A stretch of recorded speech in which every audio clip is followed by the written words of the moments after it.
Walang takot na nilooban ng isang boarding house sa Iloilo. Natangay ng suspect ang cellphone at wallet ng mga biktima.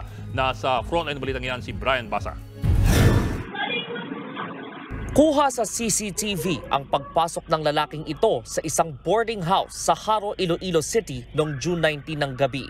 Tila nagmasid pa ito bago dumaan sa gilid. Maya-maya, dumaan muli sa sala ang lalaki at umakyat sa hagdan.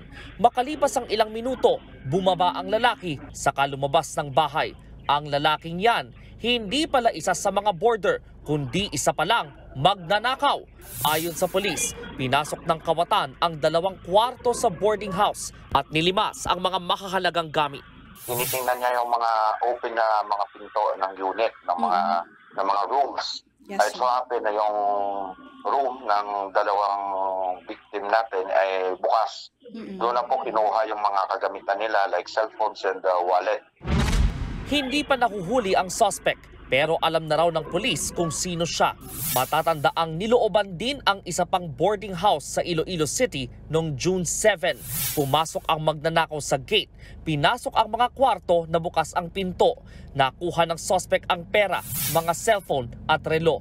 Halos pareho rin ang estilo ng pagpasok ng magnanakaw pero inaalam pa kung may kaugnayan ang 2 insidente.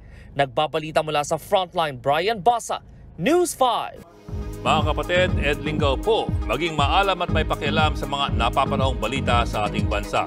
Para sa mas malalimang pagtalakay at paghimay sa mga issue at headlines, tumutok lamang at pag-subscribe sa social media pages ng News 5.